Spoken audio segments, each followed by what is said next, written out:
শিশু মুনতাহার গলায় ছিল রশি পেঁচানো এবং লাশ মিলল পুকুরে। যখন থেকেই এই নিউজটা দেখেছি এবং পুরোপুরি ডিটেলস জানতে পেরেছি, তখন থেকেই হৃদয়টা পুরোই ভারাক্রান্ত হয়ে গেছে। সো হ্যালো এভরিওয়ান, কেমন আছেন সবাই? আশা করি সবাই ভালো আছেন। এই তো সকালে ঘুম থেকে উঠে মেয়েকে উঠাচ্ছি। তার তো ঘুম ভাঙেই নাই, সে আবার একটু দুষ্টুমি করছে, দুষ্টুমি করে উঠাচ্ছিলাম। এরপর রান্নাঘরে চলে আসলাম নাস্তা বানানোর জন্য। তাই আজকে ভাবলাম একটু সিম্পল কিছু নাস্তা করা যাক।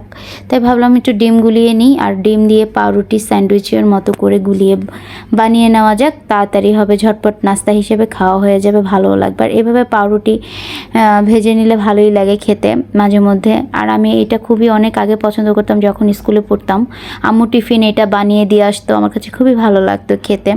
যেটা বলছিলাম আর কি, যে যখন থেকে শিশু মুনতাহার খবরটা পেয়েছি তখন থেকেই অনেক খারাপ লেগেছে। আমি তো আমার মেয়ের মুখের দিকে তাকালেই খালি ওই মেয়েটার চেহারাখানা খালি চোখে ভাসছে। কত সুন্দর বাচ্চা।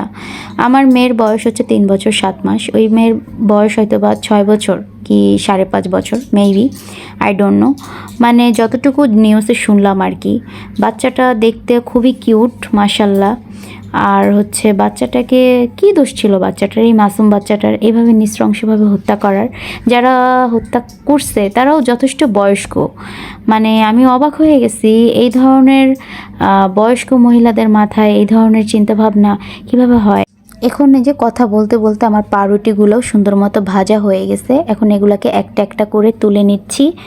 এই তো এখন আমি সামনে নিয়ে যাব, খাবার নাস্তাটা করে ফেলবো। এখন এদিকে যে আলিশবাকেও দেখেন, মেয়ে আমার টেবিলের উপর উঠে গেছে, কিছু মনে করবেন না।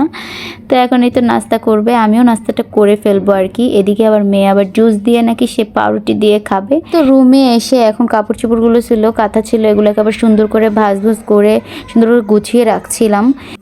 এদিকে আজকে আবার ভাবলাম যে কি রান্না করব, যেহেতু দুপুর হতে চললো, তো শর্টকাটে কিছু রান্না করা যাক। আর হচ্ছে এই তো শুটকি নামিয়ে ফেললাম। এই শুটকিগুলো আমি কক্সবাজার থেকে আনছিলাম। এই শুটকিটার নাম কি আমি ভুলে গেছি, যাই হোক। তারপর এই শুটকিটাকে এখন সুন্দরভাবে কেটে কুটে নিলাম। এখন এটাকে সুন্দরভাবে টেলে নিব। তো শুটকি ভুনাটা আজকে আম্মু করবে। আম্মুর হাতে শুটকি ভুনা খুবই মজা লাগে।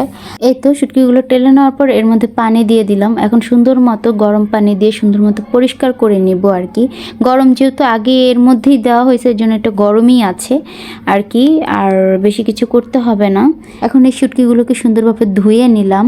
তো আমি আবার এই আলুগুলো কেটে রেখেছিলাম, যে আমি আজকে শুটকি দিয়েই আলু দিয়ে শুটকিটাকে ভুনা করব আর কি। আর বেশি করে পেঁয়াজ আর রসুন করে কেটে নিয়েছিলাম। এখন এই তো রান্না করব, শুটকিটাকে সুন্দরভাবে ভুনা করে নিব। আর শুটকি ভুনা কার কার পছন্দ? আমার তো বেশ ভালো লাগে। শুটকি ভুনা হলে আমার কাছে লাগে 1 প্লেট ভাত সুন্দরভাবে অনায়াসে খাওয়া যায়। আর শুটকি ভুনার চেষ্টা করি সবসময় পেঁয়াজ কুচি এবং রসুন কুচি বেশি পরিমাণে দেওয়ার, এতে করে শুটকির টেস্টটা একটু বেশি ভালো লাগে। এই তো এর মধ্যে আদা রসুন বাটা, হলুদের গুঁড়া, মরিচের গুঁড়া সব কিছু উপকরণ দিয়েছে। এখন এর মধ্যে একটু আলু দিলাম। এই আলু দেওয়া, এদিকে কাপড় চোপড়গুলো ধুয়ে নিলাম আর কি। আজকে খালাও এসেছিল ঠিকই, কিন্তু মেয়ের কাপড় চোপড় দিতে গেছে ভুলে, পরে নিজেই ধুয়ে ফেললাম আর কি। এখন এই তো কাপড় চোপড় ধুয়ে এখন এগুলোকে শুকাতে দিই। এদিকে রান্নাও হয়ে গেছে শুটকি ভুনাটা। এখন এর মধ্যে একটু জিরার ফাঁকি দিয়ে নিলাম। পর আমার আম্মাজানকে সুন্দরভাবে গোসল করিয়ে নিলাম, সাথে আমিও গোসল করে ফ্রেশ হয়ে গেলাম আর কি। এখন মেয়েকে আমি তাকে একটু ক্রিম দিয়ে দিচ্ছিলাম আর কি।